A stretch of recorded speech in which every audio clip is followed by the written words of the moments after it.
Magandang araw mga bata! Para sa ating unang araw, pag-unawa sa tekstong impormatibo. Tama o mali? Tingnan ang mga larawan at sabihin kung ito ay tamang gawin o hindi. Tingnan ang mga larawan. Ano ang ginagawa nila? Alin ang ginagawa mo araw-araw? Bakit mahalagang gawin ang mga ito? Ang lahat ng ito ay tumutulong upang manatili tayong malusog. Ngayon ay babasa tayo ng isang tekstong impormatibo tungkol sa kalusugan. Basahin natin.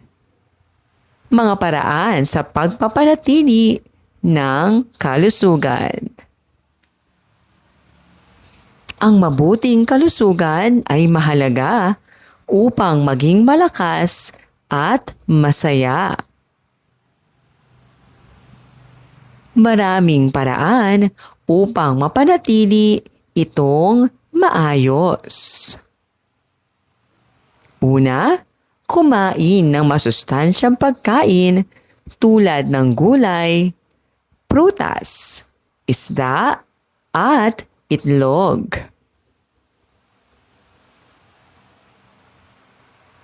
Ikalawa, uminom ng sapat na tubig araw-araw. Ikatlo, maghugas ng kamay bago kumain at pagkatapos gumamit ng palikuran. Ikaapat, matulog ng sapat bawat gabi. Ikalima, mag-ehersisyo araw-araw upang maging malakas ang katawan. Kapag ginagawa natin ang mga ito, magiging malusog tayo. Tungkol saan ang binasa? Ano ang layunin ng may akda? Ano-anong paraan ang binanggit? Paano inilahad ang mga impormasyon? Organisasyon ng tekstong impormatibo. Pag-iisa-isa. Ang pag-iisa-isa ay paglalahad ng mga impormasyon ng sunod-sunod o paisa-isa. Mga paraan upang maging malusog. Kumain ng gulay at prutas. Uminom ng sapat na tubig. Mag-ehersisyo. Matulog ng sapat. Maghugas ng kamay. Basahin natin. Xerox, xylophone, X-ray, axe, box, 6, ox, fox. Ang tekstong impormatibo ay nagbibigay ng impormasyon. Ang pag-iisa-isa ay paglalahad ng mga impormasyon ng paisa-isa. Gawin natin. Piliin ang tamang sagot. Anong uri ng teksto ang nagbibigay ng impormasyon? Alin ang halimbawa ng pag-iisa-isa? Ano ang gamit ng X-ray? Alin ang nakatutulong sa kalusugan? Ano ang tamang simula ng pangungusap? Gawin natin isulat sa paraang dikit-dikit.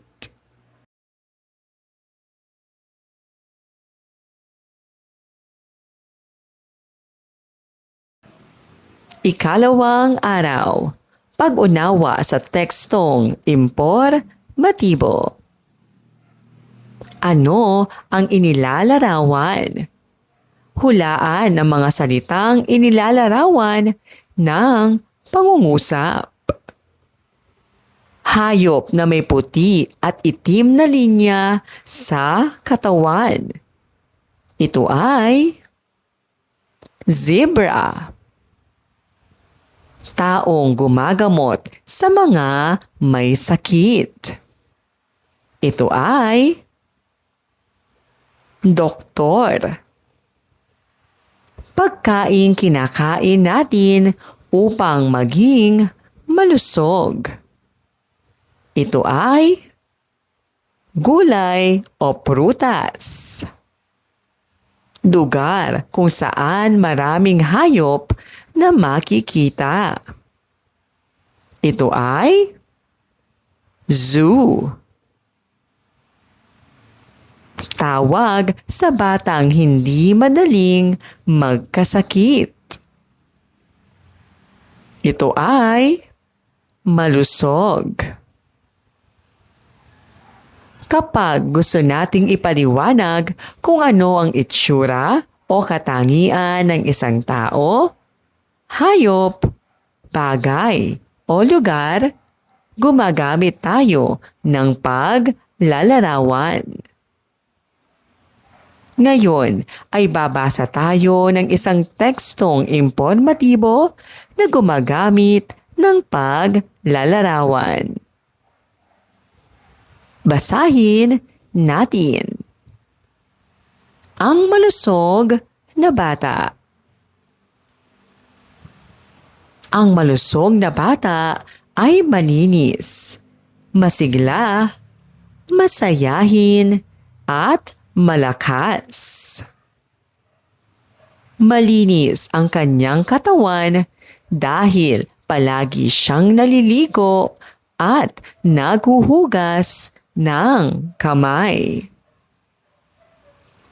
Masigla siyang naglalaro at nag-eehersisyo araw-araw.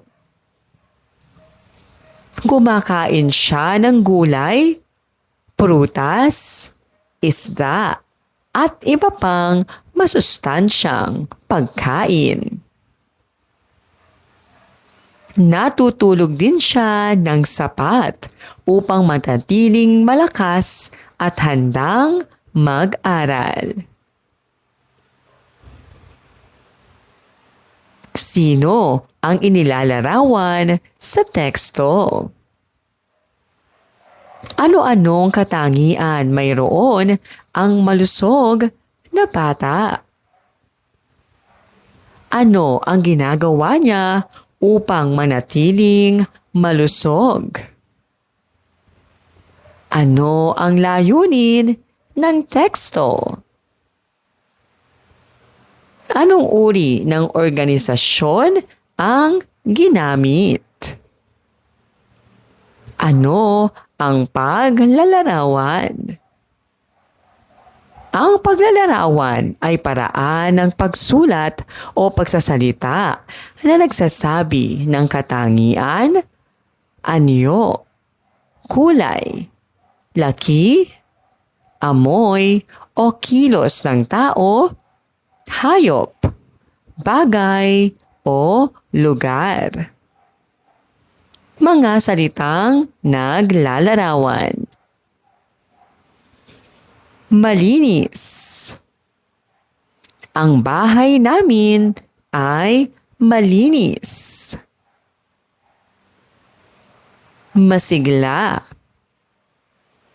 Si Lito ay batang masigla. Mabait. Mabait ang aming guro. Masaya. Masaya sa aming paaralan. Mabango. Ang sampagita ay mabango. Piliin ang tamang paglalarawan. Piliin ang angkop ng salitang naglalarawan. Ang katawan ay dapat maging malinis.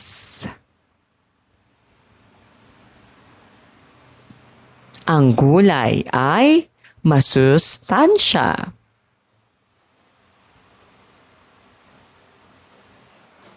Ang bata ay masigla kapag sapat ang tulog. Ang silid-aralan ay dapat maayos. Ang prutas ay sariwa. Basahin natin. Zebra. Zoo. Zero. Zigzag. Zipper. Ang tekstong impormatibo ay nagbibigay ng impormasyon. Ang paksa ay kung tungkol saan ang teksto. Gawin natin. Isulat ang P kung paglalarawan at age kung hindi.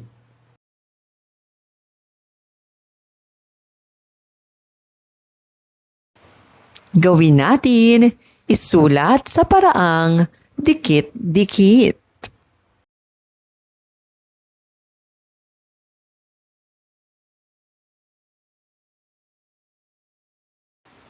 Ikatlong araw, suliranin at solusyon at pagtukoy sa naglalahad.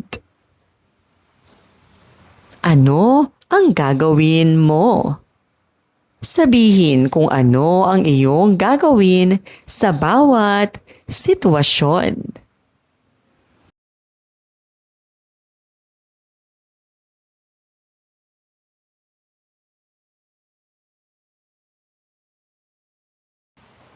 Sa ating buhay, nakararanas tayo ng iba't ibang suliranin.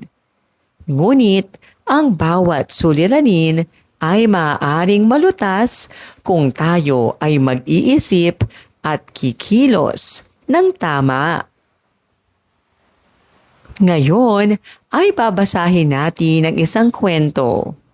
Hahanapin natin ang suliranin, ang solusyon, ang naglalahad ng kwento, at ang mahalagang detalye.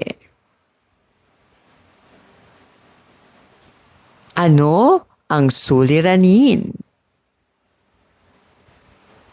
Ang suliranin ay ang problema o pagsubok na nararanasan ng tauhan. Ano ang solusyon? Ang solusyon ay ang paraan upang malutas ang suliranin.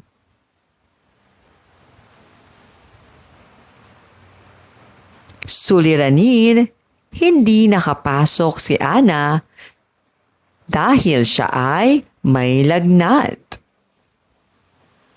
Solusyon, nagpahinga si Ana at uminom ng gamot. Basahin natin. Ang nawawalang baonan. maagang pumasok sa paaralan si Carlo. Masaya siyang nakikipaglaro sa kanyang mga kaklase bago magsimula ang klase. Nang oras na ng tanghalian, hinanap niya ang kanyang baunan, ngunit wala ito sa kanyang bag.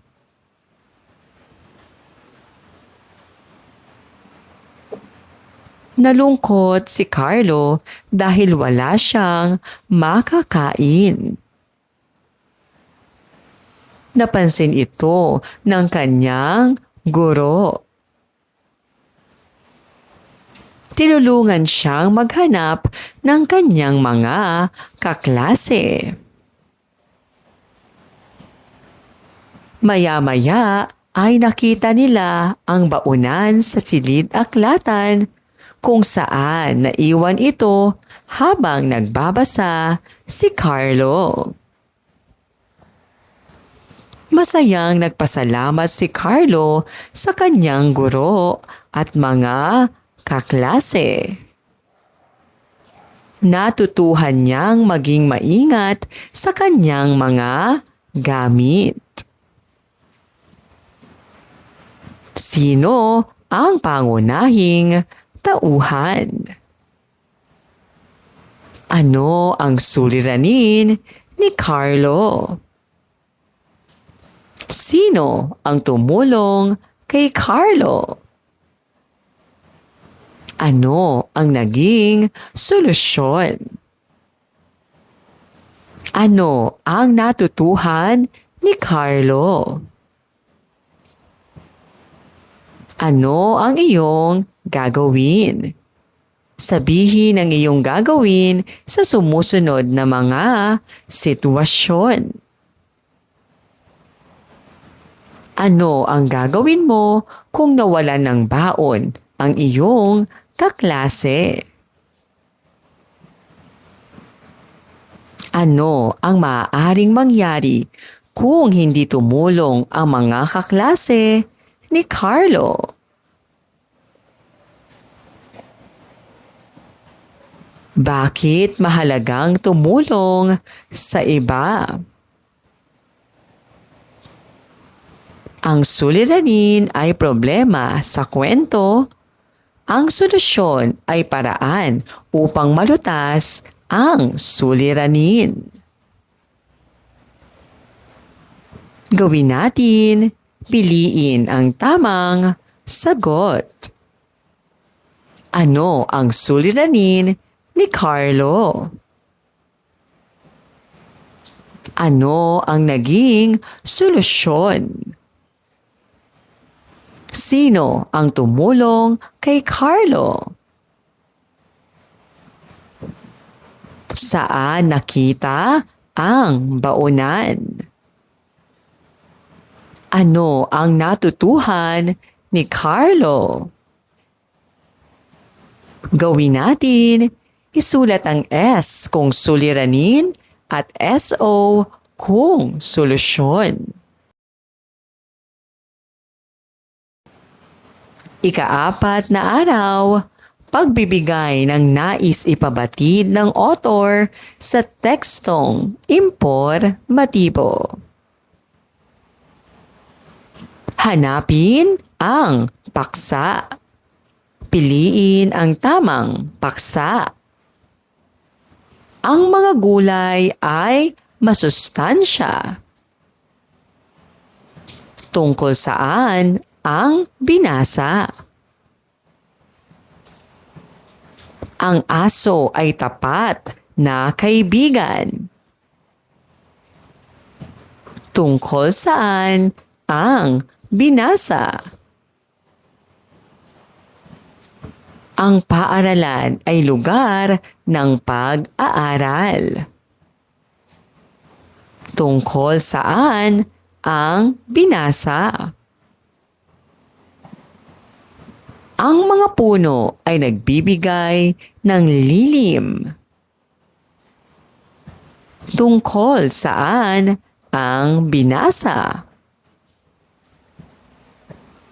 Ang pag-ehersisyo ay nagpapalakas ng katawan. Tungkol saan ang binasa? Kapag tayo ay nagbabasa, mahalagang malaman natin kung ano ang paksa at ang pinakamahalagang mensahe ng binabasa.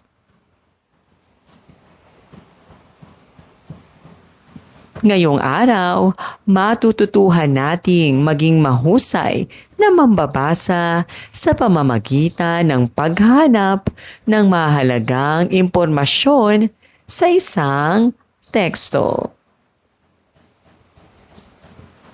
Basahin natin. Kahalagahan ng pag-inom ng tubig. Ano ang paksa ng teksto? Ang pag-inom ng sapat na tubig ay napapanatiling malusog ang ating katawan.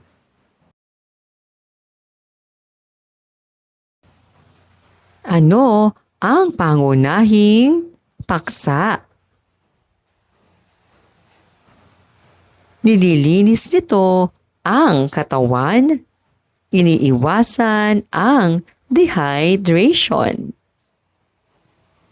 Nagbibigay ng lakas, tinutulungan ang tamang paggana ng mga bahagi ng katawan. Ano ang sumusuportang detalye? Mahalagang uminom ng sapat na tubig araw-araw upang manatiling malusog. Ano ang nais ipabatid ng author? Ano ang paksa? Ang paksa ay ang pangunahing pinag-uusapan sa teksto. Ano ang pangunahing ideya? Ang pangunahing ideya ay ang pinakamahalagang kaisipan o mensahe tungkol sa paksa. Ano ang sumusuportang detalye? Ang sumusuportang detalye ay mga impormasyon na nagpapaliwanag o nagpapatunay sa pangunahing ideya. Ano ang nais ipabatid ng author? Ito ang aral o mensahe na gustong ipaunawa ng may akda sa mga mambabasa. Basahin natin. Ang malinis na kapaligiran. Ang malinis na kapaligiran ay mahalaga sa bawat tao. Kapag malinis ang ating paligid, iwas tayo sa sakit at mas ligtas tayong mamuhay.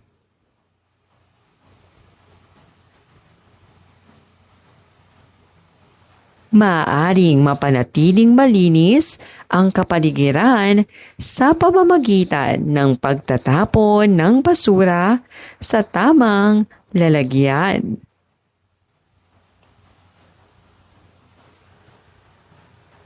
Pagdilinis ng bakuran at pagtatanim ng mga puno at halaman. Kapag sama-sama ang lahat sa pangangalaga ng kalikasan, magiging maganda, maayos at ligtas ang ating pamayanan. Ano ang paksa ng teksto? Ano ang pangunahing ideya. Magbigay ng 4 na sumusuportang detalye. Bakit mahalaga ang malinis na kapaligiran? Ano ang nais ipabatid ng author? Kung marumi ang inyong barangay, ano ang maaari mong gawin upang makatulong sa paglilinis nito? Ang author ay may nais ipabatid na mensahe sa kanyang isinulat. Maaaring ito ay paalala, tuntunin, panuto, o impormasyon. Gawin natin. Isulat ang PI kung pangunahing ideya at SD kung sumusuportang detalye.